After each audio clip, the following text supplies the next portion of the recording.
Good morning, class. As you know, we are doing chapter 1 Constitution, and today we are starting page number 11, Mode of promulgation. कि ये जैसे constitution है वो किस तरह से बना.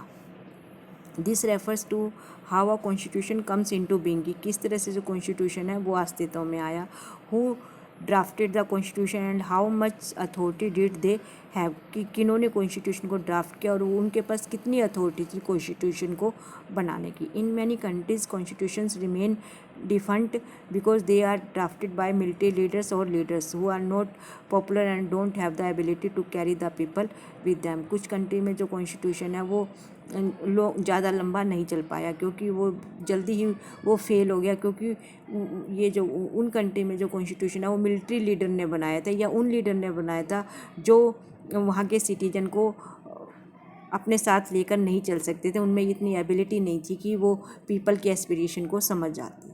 The most successful constitutions like India, South Africa and the US are constitutions which were created in a format of popular national movements. जैसे जो वर्ल्ड के जो सबसे ज़्यादा सक्सेसफुल कॉन्स्टिट्यूशन है, जैसे इंडिया का, साउथ अफ्रीका का, US का, वो कॉन्स्टिट्यूशन उन कंट्री में जो पॉपुलर नेशनल मूवमेंट हुए हैं उन पर बेस्ड है. उनके बेस पर ही उन कॉन्स्टिट्यूशन को क्रिएट किया गया. अब इंडिया में जो हमारा ब्रिटिश के अगेंस्ट में जो नेशनल मूवमेंट था उसी की जो वैल्यूज़ है वो हमने अपने कॉन्स्टिट्यूशन में इंक्लूड की है.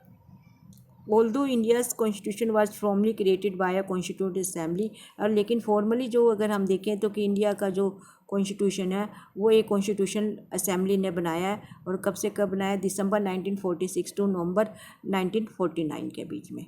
It draws upon a long history of the nationalist movement that had a remarkable ability to take along different sections of the Indian society together. और ये उस लॉन्ग हिस्ट्री पर जो राष्ट्रीय मूवमेंट हुए थे, हमारे नेशनल मूवमेंट हुए थे, उसकी लॉन्ग हिस्ट्री पर बेस्ड है, जिसने सोसाइटी के डिफरेंट सेक्शन को भी टुगेदर कर दिया था, उनको भी यूनाइट कर दिया था. The constitution draws enormous legitimacy from the fact that it was drawn up by the people who enjoyed immense public credibility. और ये इसकी जो सबसे बड़ी जो क्रेडिबिलिटी है कॉन्स्टिट्यूशन की वो है कि ये उन्हीं पीपल ने बनाया जो कि उन पीपल ने बनाया जिनके पास जो पब्लिक ओपिनियन था, जिनको पब्लिक ने मेजोरिटी से इलेक्शन में वोट दिए थे कि ये हमारे लिए कॉन्स्टिट्यूशन बना सकते हैं. Who had the capacity to negotiate and command the respect of a whole class section of society. जिनके पास जो सोसाइटी है उसके सभी सेक्शंस की के रिस्पेक्ट थी और उनके पास जो है वो नेगोशिएशन करने की भी कैपेसिटी थी. and who were able to convince the people that the constitution was not an instrument for the aggrandizement of their personal power. और जिनमें ये एबिलिटी थी कि वे पीपल को कन्विंस कर सके कि जो कॉन्स्टिट्यूशन है एक ऐसा इंस्ट्रूमेंट नहीं है जो कि पर्सनल पावर को ही हाईलाइट करे. This finally document reflected the broad nation consensus at the time. ये जो फाइनल जो डॉक्यूमेंट है यानी कॉन्स्टिट्यूशन है ये किसी भी नेशन की जो ब्रॉड कंसेशंस है, जो लोकमत है, उसको रिफ्लेक्ट करता है. फिर है some countries have subjected their constitution to a full fledged referendum.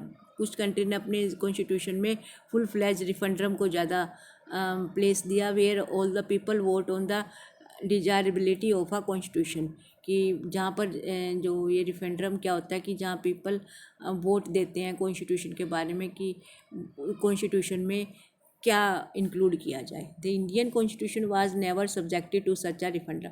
लेकिन इंडियन कॉन्स्टिट्यूशन में ने कभी भी ऐसे रिफरेंडम को फेस नहीं किया. But nevertheless carried enormous public authority. लेकिन उसके बाद भी इस हमारे कॉन्स्टिट्यूशन के साथ एनमरस जो पब्लिक अथॉरिटी साथ में है. Because it had the consensus and backing of the leaders who were themselves popular. क्योंकि ये उन लीडर्स के द्वारा बनाया गया है, जो खुद बहुत ज़्यादा पॉपुलर थे पीपल के बीच में, और पीपल उन पर बहुत ज़्यादा ट्रस्ट भी करते थे. Although the constitution itself was not subject to a referendum, the people adopted it as their own by abiding by its provisions. Therefore, the authority of people who enact the constitutions help determine part its prospects for the success. यही जो reason है कि हमारे constitution की success का. Next जो topic है वो है the substantive provision of a constitution. अब बात आती है कि कॉन्स्टिट्यूशन में जो अलग अलग प्रोविजन है वो किस तरह से डाले गए हैं. इसके साथ में आपको एक ये डिबेट और constitution making in Nepal. Nepal हमारा एक नेबर कंट्री है और ये भी एक हिंदू कंट्री है. तो यहाँ पर जो कॉन्स्टिट्यूशन है उसके बारे में ये जो डिबेट है ये आप रीड कर लें. क्लास में हम इसको डिस्कस करेंगे. नेक्स्ट यहाँ पर आ गया substantive provision of a constitution.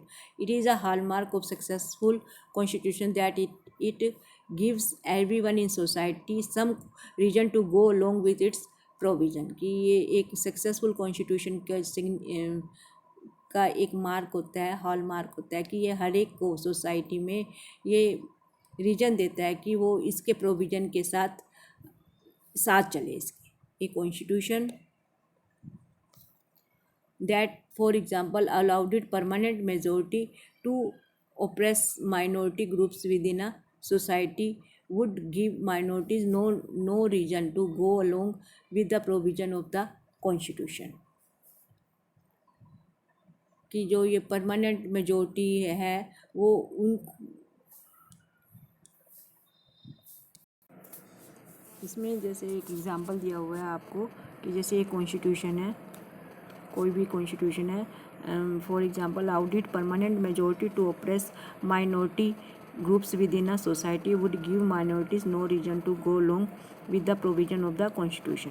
कि एक कोई ऐसा कॉन्स्टिट्यूशन है किसी कंट्री का जो परमानेंट मेजोरिटी को ये राइट देता है कि वो जो माइनर है वो उनको ओप्रेस करे, उनको वो डोमिनेट कर सके. तो उस टाइम जो वो माइनॉरिटीज़ है उनके पास ऐसा कोई रीज़न नहीं होता कि वह उस कॉन्स्टिट्यूशन के प्रोविज़न के साथ चले, यानी कॉन्स्टिट्यूशन की रिस्पेक्ट करे. और a constitution that systematically privilege some members, या कॉन्स्टिट्यूशन कुछ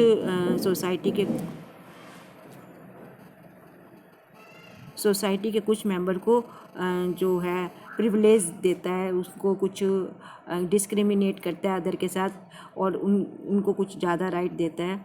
और systematically entrenched the power of small groups in society, कि कुछ एक ग्रुप को ज़्यादा पावर दे. Would cease to command allegiance. If any group feels that identity is being stifled they will have no reason to abide by the constitution. इसमें यही बताया गया कि अगर कोई कॉन्स्टिट्यूशन अपने सिटीजन के साथ डिस्क्रिमिनेशन करता है तो उस कॉन्स्टिट्यूशन की जो रिस्पेक्ट है वो नहीं होती. बट जो इंडियन कॉन्स्टिट्यूशन है उसमें ऐसा कोई प्रोविज़न नहीं है जो सिटीजन के बीच में डिस्क्रिमिनेशन करे. यहाँ पर किसी भी सिटीजन को प्रिविलेज नहीं मिले हुए हैं.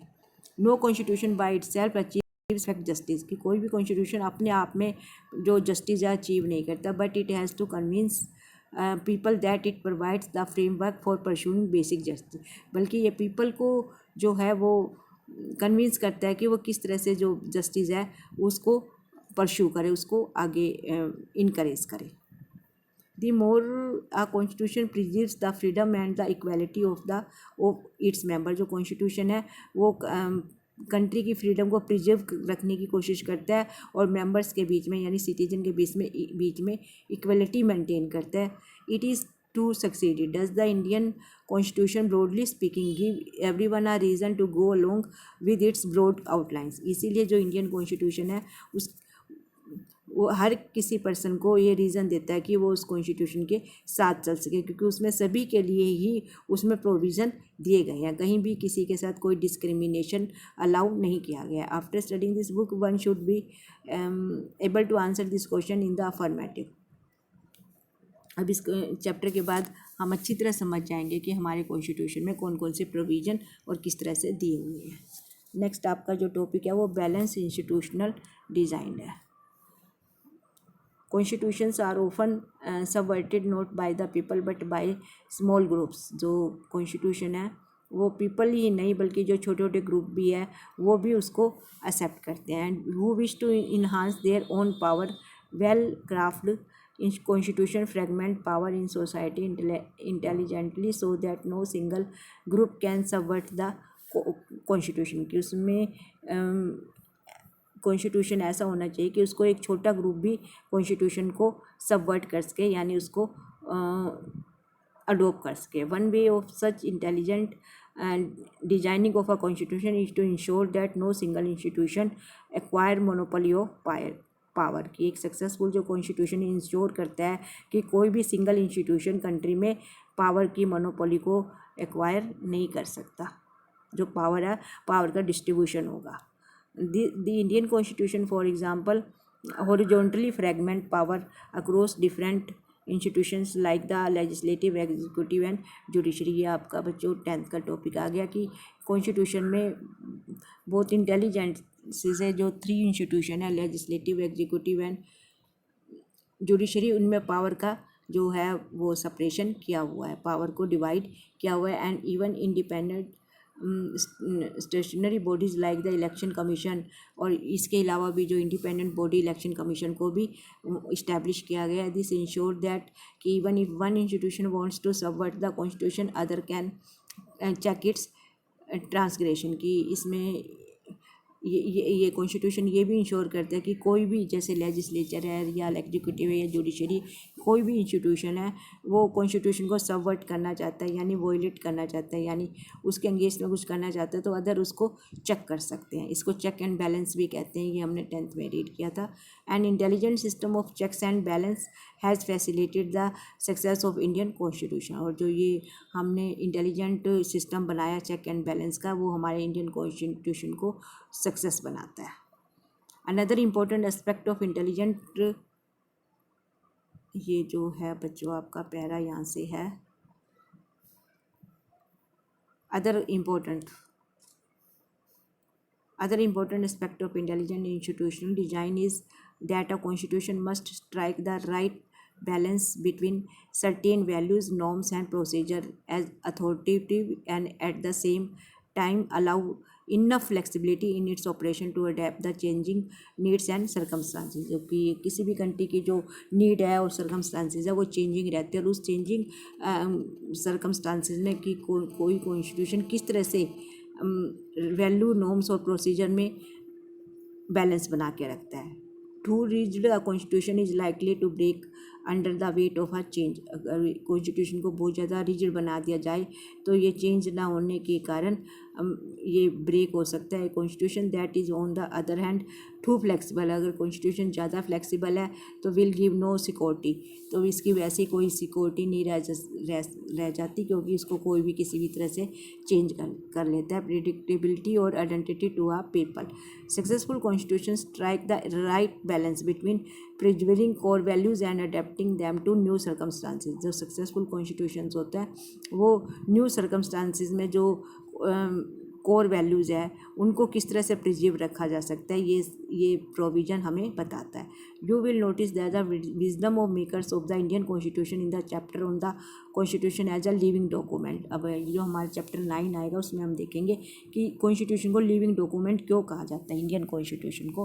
क्योंकि इसको इसलिए कहा जाता है लिविंग डॉक्यूमेंट कि ये एक लिविंग पर्सन की तरह कंट्री को गाइड करता है, इसलिए इसको लिविंग डॉक्यूमेंट कहा जाता है. The Indian constitution is describe as a living document. इसलिए इंडियन कॉन्स्टिट्यूशन को लिविंग डॉक्यूमेंट डिस्क्राइब किया गया है.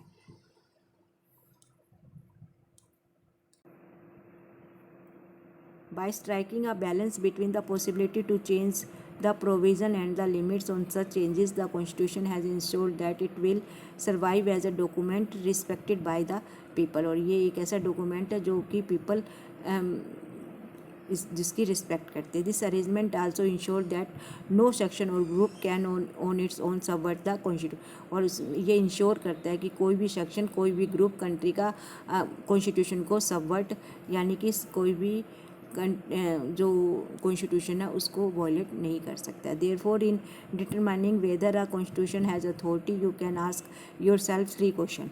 इसके बारे में ये जो 3 क्वेश्चन पूछे गए हैं कि कॉन्स्टिट्यूशन क्या एक अथॉरिटी है, were the people who enacted the constitution credible, and these questions will answered in the remaining part of this chapter. Second है, did the constitution ensure that power was intelligently organized so that it was not easy for any group to subvert the constitution? And most importantly, does the constitution give everyone some reason to go along with it? Most of this book is about the question कि इसमें जो second है ये power इसमें इस तरह से intelligently organise की गई कि कोई भी वन ग्रुप कॉन्स्टिट्यूशन को सबवर्ट नहीं कर सकता। और सबसे जो इम्पोर्टेंट बात वो है कि एवरीवन जो है, हर एक जो पर्सन है उसके पास ये रीजन है कि वो वो कॉन्स्टिट्यूशन के साथ चल सके। Also is the constitution of locus focus of people's hope. और जो मेन जो है कि जो कॉन्स्टिट्यूशन है वो पीपल की जो होप्स है या एस्पिरेशंस है उन पर फोकस करता है। The ability of the constitution is command voluntary allegiances of people depends to a certain extent from whether the constitution is just। इसलिए कॉन्स्टिट्यूशन को हम जस्ट कॉन्स्टिट्यूशन भी कहते हैं, बट क्योंकि ये सबके साथ जस्टिस करता है। What are the principle of justice underlining the Indian constitution? The last chapter of this book will answer the question. जो ये लास्ट चैप्टर होगा हमारा वो भी हमारा कॉन्स्टिट्यूशन पर ही बेस्ड होगा, और जो क्वेश्चन इस क्वेश्चन चैप्टर में उठाए गए उनके आंसर हम लास्ट चैप्टर में डिस्कस करेंगे। नेक्स्ट बच्चों आपका है how was the Indian constitution made, ये हम कल के वीडियो में करेंगे। आज का वीडियो यहीं तक। Okay student, bye, have a nice day.